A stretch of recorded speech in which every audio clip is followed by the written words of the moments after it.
A fellow subscriber of mine, Drax The Destroyer, has suggested me to react to a video named Every X-Man Ever. Having reacted to another IGN video, Every Jedi Ever, I'm very happy to do so. Let's get into the realm of the X-Men.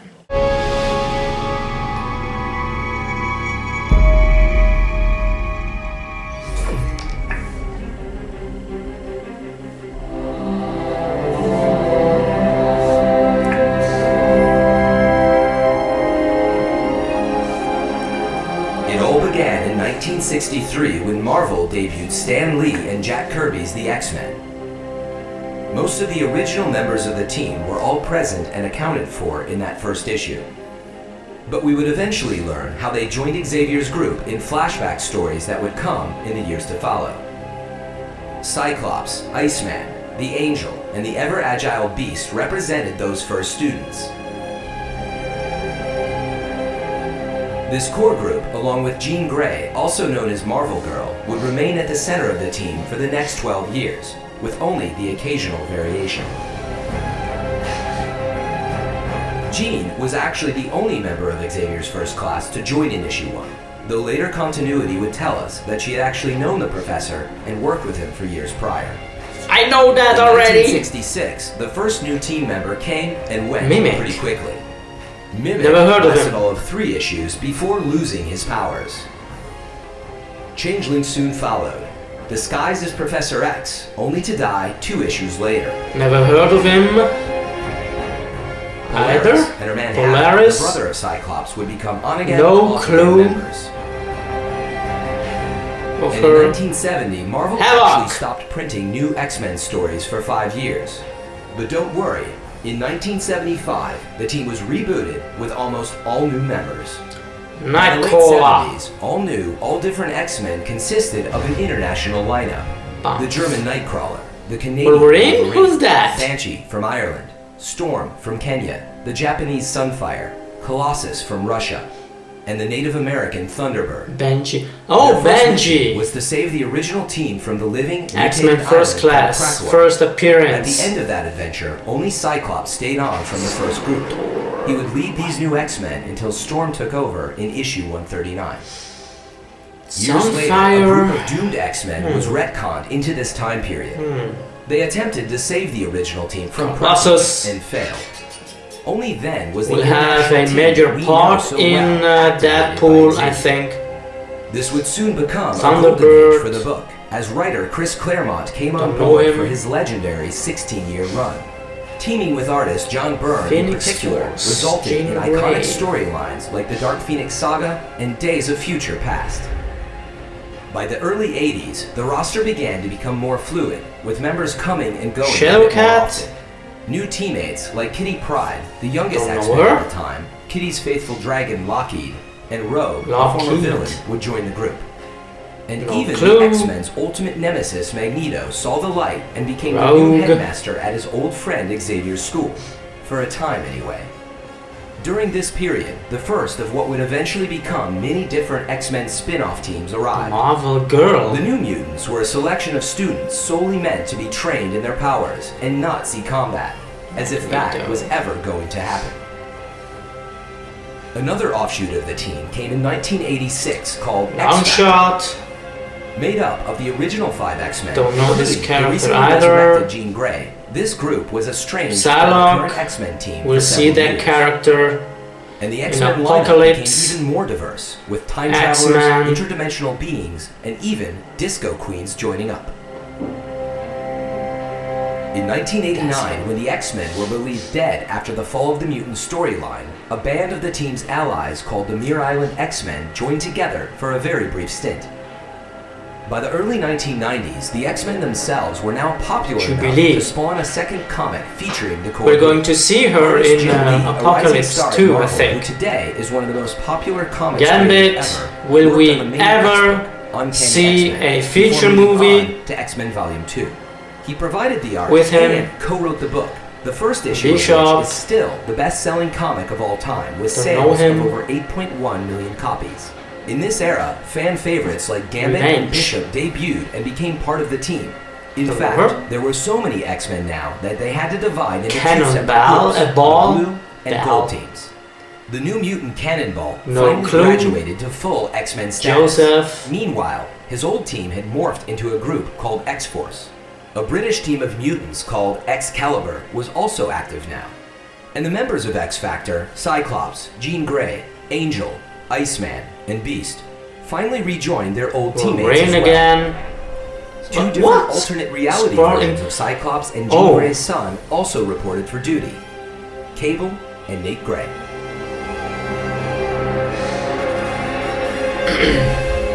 By the time the early 2000s rolled around, the X-books had fallen into something of a lull.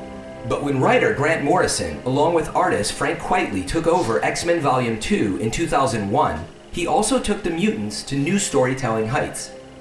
The book was renamed New X-Men, and it turned much of its drama inward to examine the struggles the teammates themselves faced in their personal lives. The drama of being a mutant was, after all, what the X-Men had been founded on. It was also Morrison who made the former villain Emma Frost, aka the White Queen, into an White X-Men, Queen, Emma and Frost. she's been a major player on the team ever since. I know her only Morrison with the also name introduced the character Emma Zorn, Frost. a mutant who somehow had a star in his head. He eventually revealed himself to be Magneto in Zorn. disguise. Destroying Xavier's mansion and Chamber. overtaking New York in a devastating attack, he was ultimately defeated by the X-Men. Confusing matters even further though, Zorn's story would later be rewritten to say he wasn't actually Magneto, but had just impersonated him. Longtime writer Chris Claremont had by now moved over to a new X-Men title called Extreme X-Men, but the book only lasted until 2004.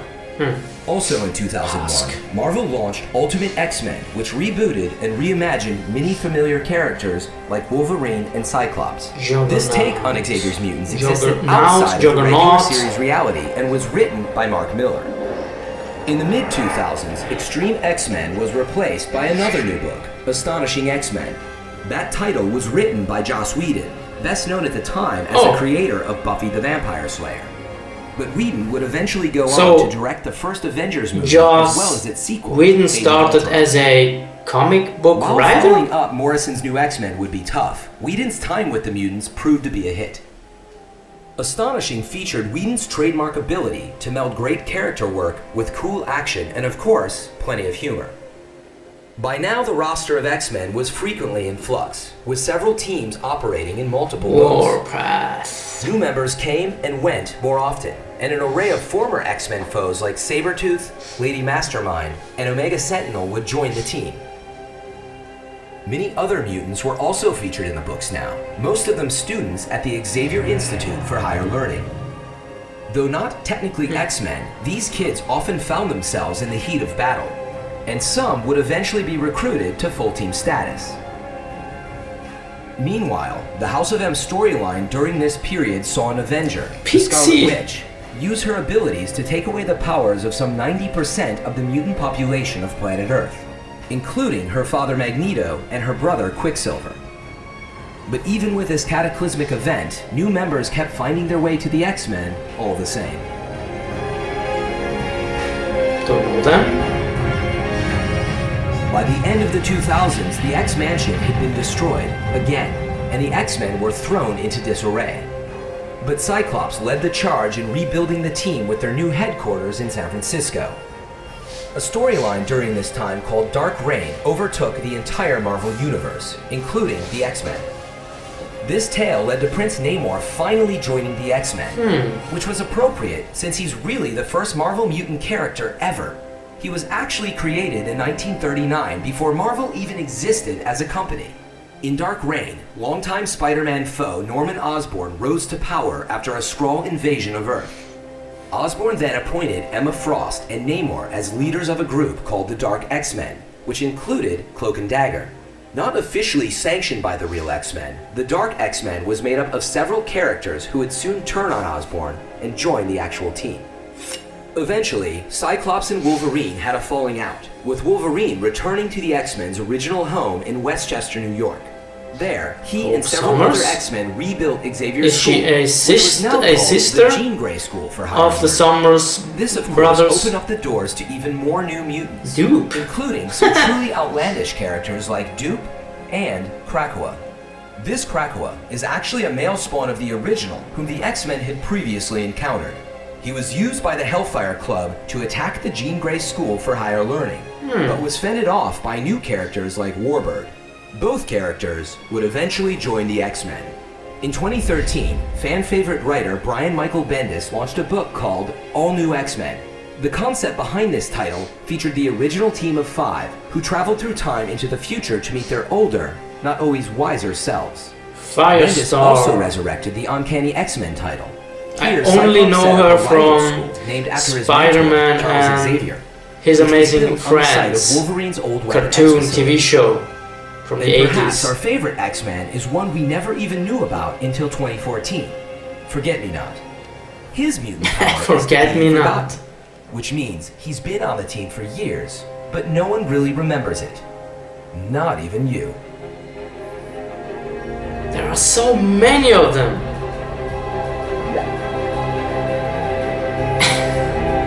I don't know.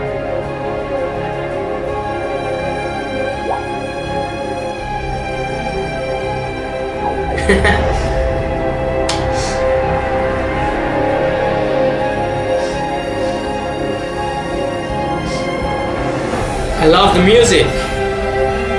Great.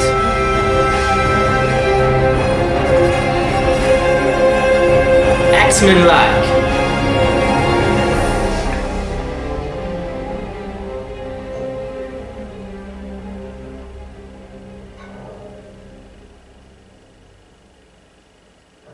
Well done, IGN. I've got so much to learn from the X-Men universe. I've got actually to know only a few X-Men characters yet. I haven't read X-Men comic books, so the only knowledge I received came from the movies. And it all started with Bryan Singer's X-Men. I was truly stunned by that movie. I liked each character featured in the movie, but the one I did fall in love with was Wolverine. Hugh Jackman did leave a huge impression on me. I wanted to be like him. His performance did even bring me to emulate his hairstyle. I found that so cool. From that period on, I was hooked and very much fascinated from the X-Men. Let's get back to IGN's wonderful work. There are so many